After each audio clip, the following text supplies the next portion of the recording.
Salut les amis, l'Eurobasket arrive à grands pas et la team Upset est là pour vous accompagner.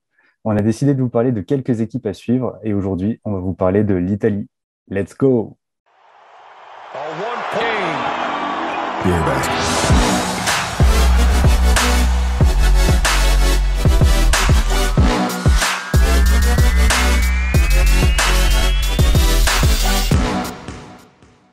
Alors pour parler aujourd'hui de l'Italie en vue de cet Eurobasket, je suis accompagné d'un fidèle au poste, un bien connu, le roi des Spurs, le spécialiste des stratégies popoviciennes, Romain. Salut Romain. Salut Mathieu, comment ça va? Je suis ravi de te retrouver. Pareil, tout content d'être là avec vous aujourd'hui pour parler basket et en plus de l'Eurobasket qui va donc commencer en septembre. Et donc, on va attaquer sans plus tarder avec l'Italie, un beau gros programme pour les Italiens. Une équipe qui a fini sixième de l'Eurobasket en 2017, qui est restée sur un quart de finale aux Jeux Olympiques, perdu contre la France, et une équipe qui a envie forcément de performer sur cet Eurobasket. Alors, à brûle pour point, là, comme ça, tout de suite, tu les places comment, ces Italiens? Outsider, contender, favori? Alors, allez, entre le contender et l'outsider, parce qu'il y a plein d'interrogations autour de cette équipe. On s'était fait un petit jeu, notamment, qui avait été demandé sur Twitter, c'était notre top 10. Quel top 10 on voyait et en reprenant mes notes, moi je les voyais à la huitième place, voilà. Parce que je voyais pas mal de monde autour. Après, forcément, on l'a fait il y a déjà un petit moment. Et les effectifs ont pas mal bougé. Donc, comme ça, ouais, je dirais ouais, 7-8. Ce qui est déjà pas mal pour eux, hein. Ça veut dire potentiellement déjà un quart de finale. Après, c'est vrai que la demi, ça pourrait être un petit peu plus compliqué. On va regarder un petit peu le roster, mais c'est vrai qu'il y a quand même des joueurs de talent. Ils ont toujours cette star Gallinari, le joueur estampillé NBA, archi expérimenté. Et finalement, pas mal de joueurs aussi qui ont évolué l'année dernière à un niveau Eurocup ou Euroleague, avec Fontecchio, Nicolo Melli, Achille Polonara, Magnon, Pajola aussi, avec la Virtus. Tu la trouves comment, cette équipe, au niveau de sa constitution? Il y a des points forts, des petites faiblesses? Alors, les faiblesses vont tout de suite être ciblées. Ça va être le secteur intérieur, notamment le poste 5. Il y en a pas de. Alors, il y en a deux pour l'instant, mais qui ont plus un rôle de partenaire d'entraînement ou de joueur de banc avec Billy Gay et Tessitori. Euh, donc, ça va être un point important pour eux. Ça va être quelle réponse vont-ils avoir face à des équipes typiquement comme la France, avec un Rudy Gobert et avec des vrais intérieurs de métier. Euh, Là aussi où moi je me pose des questions, c'est sur leur main, où il n'y a pas un meneur élite, on va dire, c'est des bons meneurs, plus ou moins tous en Eurocup. Mais voilà, il n'y a pas un meneur élite. Après, pour ce qui est des points forts, c'est que il y a Gallinari qui est là, même vieillissant, va falloir voir son état de fraîcheur. Et surtout, moi, j'attire l'attention sur un Fontecchio ou un Polonara qui sont potentiellement les futurs nouveaux cadres de cette équipe, avec Fontecchio qui a une hype de ouf.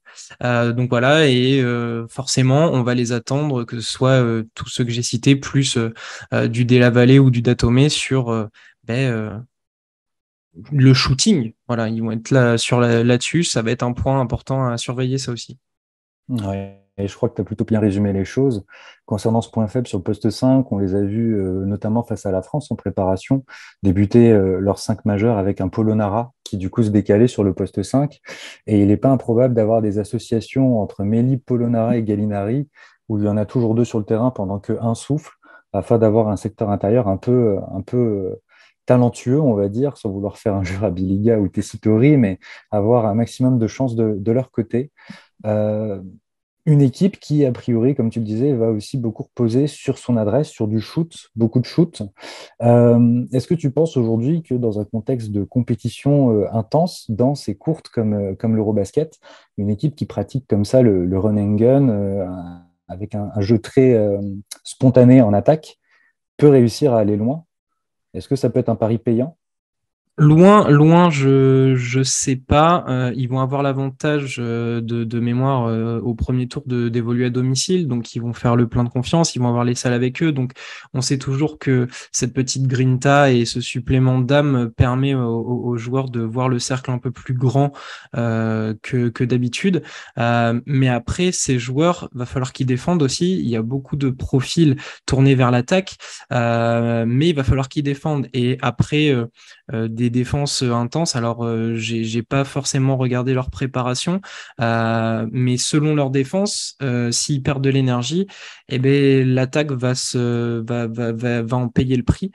Euh, donc le run and gun sur une compétition comme ça, ça me paraît difficilement utilisable pour aller jusqu'au bout, voire pour viser un podium.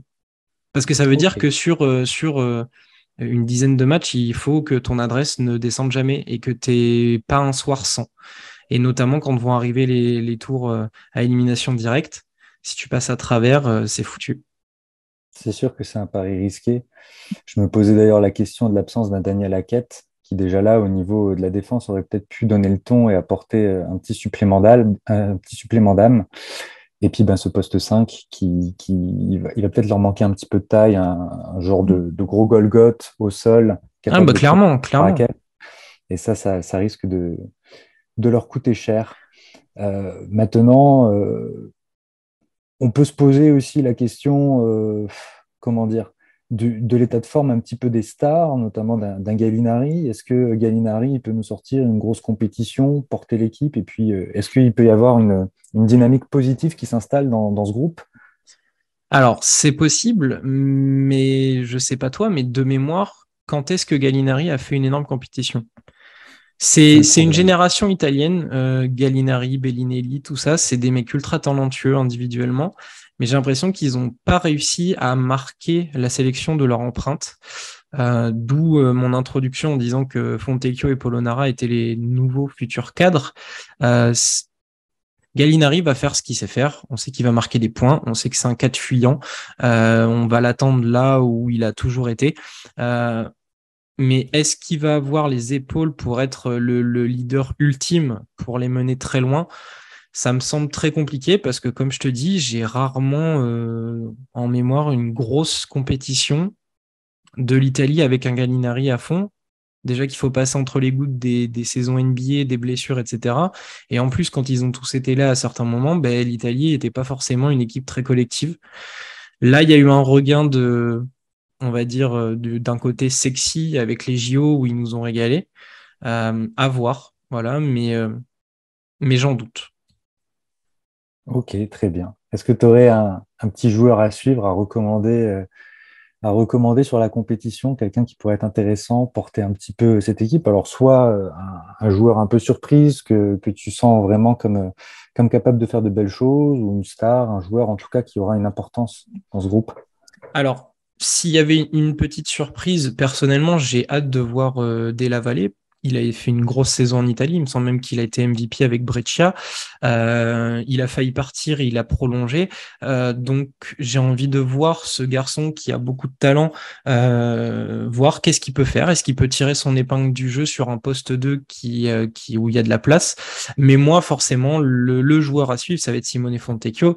Oui, bah forcément, ancien de Berlin, ancien de Vitoria, des clubs que j'aime beaucoup, avec un avenir radieux puisqu'il a signé à Utah.